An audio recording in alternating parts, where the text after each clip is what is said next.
अस्सलामुअलैकुम my dear students, कैसे हो? This is class 11। तो आज हम इस लॉज ऑफ मोशन जो हम चैप्टर चला रहे हैं उसका लास्ट टॉपिक लेके circular turnings and banking of roads, यानी some examples of circular motion इसमें हम ले रहे हैं। तो फर्स्ट पॉइंट ए पार्ट आप लिखो, ए car on a level road, car on a level road, यानी इसमें ये देखेंगे हम कि एक कार, एक व्हीकल कैसे नेगोशिएट करेगा एक सर्कुलर कर्व। अगर ये कर्व हम ले रहे हैं, ऐसे गाड़ी चला रहे हैं इस कर्व पे, तो कैसे सेफली नेगोशिएट होगी, कब स्किडिंग होगी, कितनी वेलोसिटी होनी चाहिए, कितनी स्पीड होनी चाहिए। तो ये चीजें हम देखेंगे। बैंकिंग ऑफ रोड्स क्या है, उससे क्या होगा। सो फर्स्ट पॉइंट हमने लिया, स्टार्ट में हमने लिया कि एक कार हम लेवल रोड मतलब हॉरिजॉन्टल रोड पे ले रहे हैं। लेवल रोड मीन्स जो बिल्कुल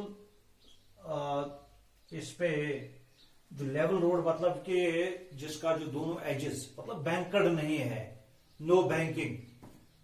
क्योंकि बैंकिंग आप देखोगे इट इज आउटर एज को हम थोड़ा सा बढ़ा रहे हैं, तो उसको हम लेवल रोड नहीं कहेंगे। तो पहले लेवल रोड पे हम कैलकुलेशन करेंगे।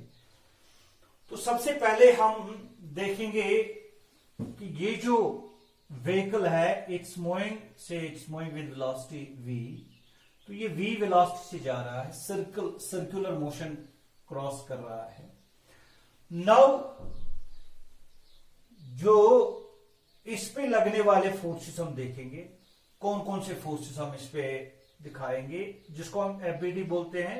एफबीडी इसकी ड्रा कर, तो नीचे इस पे लगेगा mg, ठीक। तो ऊपर लगेगा नॉर्मल फोर्स इस कार पे ऐसे, ठीक है। क्योंकि गाड़ी कर्व नेगोशिएट कर रही है, कर्व क्रॉस कर रही है, तो इसमें और कौन सा फोर्स लगेगा, ठीक। इसमें आउटवर्ड्स सेंट्रीफ्यूगल फोर्स लगेगा, और वो सेंट्रीफ्यूगल फोर्स mv²/r के बराबर। अब आप बोलेंगे सर वो क्या है, क्योंकि इससे पहले जो लेक्चर मैंने दिया उसमें सेंट्रीपिटल फोर्स, सेंट्रीफ्यूगल फोर्स, ये सारी चीजें मैंने आपको समझाई। तो ये याद रखो कि जब हम खुद इस कार पे बैठ के जब हम कैलकुलेशन करेंगे तो हम थोड़ा सा हम आउटवर्ड फोर्स महसूस करेंगे, क्योंकि हम नॉन इनर्शियल फ्रेम में है। तो नॉन इनर्शियल फ्रेम में है, एक्सेलरेटिंग फ्रेम में है, कौन सा फोर्स लगता है, centrifugal force in addition to the real forces। तो ये centrifugal force away from the centre लग रहा है। तो अगर ये सेंटर है ऐसे, ये सेंटर है, तो इस सेंटर के अवे लगेगा सेंट्रीफ्यूगल फोर्स। तो ये कार जो है ये बाहर की तरफ सिकड़ होने जाएगा। अब इसको कौन बचाएगा, सिकड़ होने से कौन बचाएगा इसको। तो एक और फोर्स है जो टायर्स और ग्राउंड के दरमियान होगा, वो है फ्रिक्शनल फोर्स, वो है frictional force. So you should say frictional force F acts on it, which balances this centrifugal force। हम तो दो तरीकों से इसको बता सकते हैं। एक, जब हम खुद इसकी कैलकुलेशन करेंगे कार में बैठ के, एक्सेलरेटेड फ्रेम है, तब हम लगाएंगे सेंट्रीफ्यूगल फोर्स। अगर हम ग्राउंड पे इसकी कैलकुलेशन करेंगे तो हम ये कह सकते हैं कि जो इसको सर्कुलर मोशन देगा, इन्हें सर्कुलर मोशन जो इसको प्रोवाइड करेगा, कौन एक्ट करेगा, कौन सा फोर्स एक्ट करेगा, एज अ सेंट्रीपिटल फोर्स। उस टाइम हम सेंट्रीपिटल फोर्स की बात करेंगे। तो सेंट्रीपिटल फोर्स किसके बराबर होगा, वो भी mv² के बराबर होगा। तो उस टाइम ये बताएंगे हम कि ये फ्रिक्शनल फोर्स इसको सेंट्रीपिटल फोर्स प्रोवाइड करेगा। लेकिन जब हम कार के अंदर बैठे हैं, हम बताएंगे कि आउटवर्ड सेंट्रीफ्यूगल फोर्स लग रहा है, उसको बैलेंस करेगा उसको कि ये जो आउटवर्ड मोशन है, टेंडेंसी ऑफ मोशन है, तो फ्रिक्शन ने हमेशा क्या सीखा है, टेंडेंसी ऑफ मोशन को अपोज करना, मोशन को अपोज करना। तो अगर ये बाहर की तरफ जा रहा है तो अंदर की तरफ फोर्स लगना ही लगना है, और वो कोई और फोर्स नहीं, फ्रिक्शनल फोर्स होगा। ठीक, तो चाहे आप फ्रिक्शनल सेंट्रीपिटल फोर्स बोलो या सेंट्रीफ्यूगल फोर्स बोलो, ये डिपेंड करेगा कि ऑब्जर्वर कहां है। ठीक है, अब मैंने सेंट्रीफ्यूगल फोर्स बताया। नाउ दिस फ्रिक्शनल फोर्स, ये फ्रिक्शनल फोर्स अगर इससे बड़ा है तभी इसको बचाएगा, या इसके बराबर, या इसके बराबर। So I should write F this frictional force.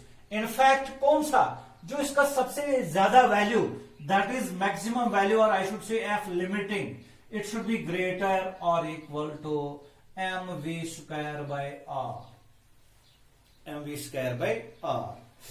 क्योंकि जब हम सेंट्रीफ्यूगल फोर्स बता रहे हैं आउटवर्ड, अगर सेंट्रीफ्यूगल फोर्स अगर इसके बराबर होगा, फ्रिक्शन के बराबर, तभी सिकड़ होने से बचेगी। अब अगर हमने स्पीड को बढ़ाया, मिसाल के तौर पे हमारी स्पीड बढ़ गई, हमने कर्व को नेगोशिएट किया, हमने कर्व को क्रॉस किया, लेकिन हमने अपनी स्पीड बढ़ाई, तो स्पीड बढ़ाने से सेंट्रीफ्यूगल फोर्स बढ़ गया।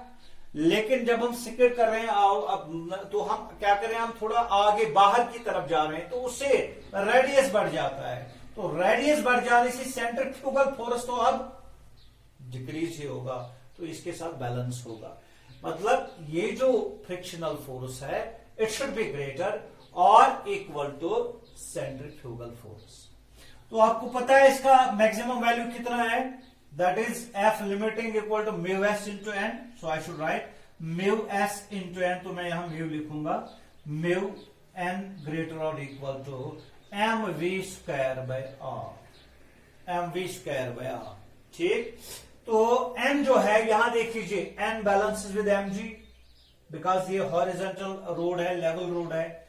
तो मैं लिखूंगा म्यू mg ग्रेटर और equal to M V square divided by r। m से m मर गया, तो म्यू g किसके बराबर आ गया, mu g is equal to, शाबाश, म्यू जी इक्वल ग्रेटर और equal to v square by r. ठीक, तो ये बताइए आप, म्यू आर जी ग्रेटर और इक्वल टू वी स्क्वायर, और I should write v square less और equal to mu r ji.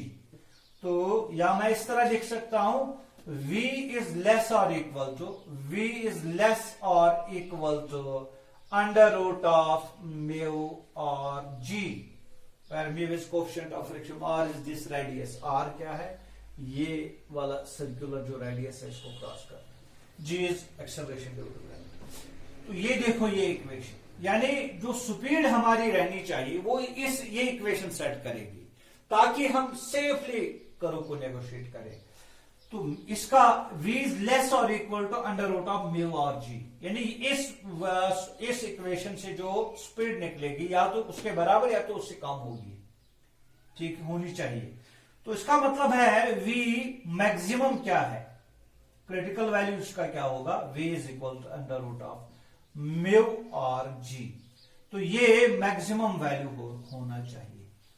So this is equation A, which tells us if we negotiate the curve on the level road, we must have the speed not greater than this speed, under which is mu is coefficient of friction, and r is the radius of the circular path, and g is acceleration due to gravity। अब ये पहले आप note कर लीजिए जल्दी से।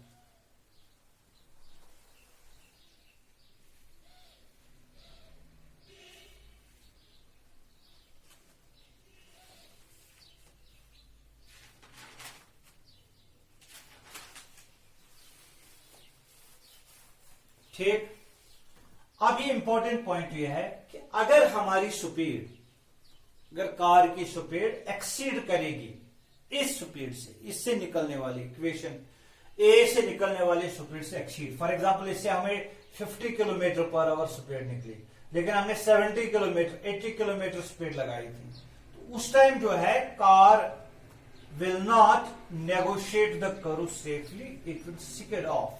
तो ये सिकडिंग हो जाएगी, यानी ये थोड़ा आगे फिसल जाएगी, ठीक है। लेकिन ये भी पॉइंट याद रखना है कि ये जो जब ये आगे बाहर की तरफ फिसल जाएगी तब उस टाइम रेडियस भी बढ़ जाता है, तो रेडियस बढ़ जाने से सेंट्रीफ्यूगल फोर्स तो उस वक्त दोबारा ही एडजस्ट होती है। तो यही वजह है कि जब हम सिकड़ होते हैं ना, उसके बाद फिर भी हम रुक जाते हैं, तो उसके बाद हम फिर भी हम चलते हैं, ताकि ये बैलेंस होता है उसके साथ, इस फ्रिक्शनल फोर्स के साथ। यानी ये स्पीड जो है ये क्रिटिकल वैल्यू है। तो अब हमें क्या करना चाहिए कि एक कार जो है ये सिकड ऑफ ना हो जाए, क्योंकि फ्रिक्शन को हम इतना ज्यादा, तो इसका भी लिमिटिंग वैल्यू है, उसे ज्यादा नहीं बढ़ा सकते हैं, इसलिए क्रिटिकल वैल्यू नहीं बढ़ेगा, क्योंकि ये डिपेंड करता है म्यू पे, लेकिन म्यू को हम ज्यादा नहीं बढ़ा सकते, इसका लिमिटिंग वैल्यू है। So what we do, we have another option that is banking of roads. तो ये आप लिखो B part, banking of roads. हम क्या कर रहे हैं, हम रोड को, जनरली हाईवेज को आउटर एज थोड़ा बढ़ा रहे हैं, ऐसे ही नहीं, अगर ये हॉरिजॉन्टल रोड है हम थोड़ा ऐसे बढ़ा रहे हैं, मतलब आउटर एज को बढ़ा रहे हैं। तो फिगर में मैं ऐसे, ये 3D है, ऐसे यहां नहीं दिखा सकते, ऐसे, यानी इससे पहले तो ये ऐसे था, अब थोड़ा बढ़ गया ऐसे, यहां मैं दिखाऊंगा अलग से, ऐसे, यानी we are raising the outer edge through a small angle as compared to the inner edge. This raising of the outer edge through a small angle is called a banking of rods, and the theta is called a angle of banking. अब हम इसकी calculation करते हैं। चलो यहां हमने car लिया ऐसे,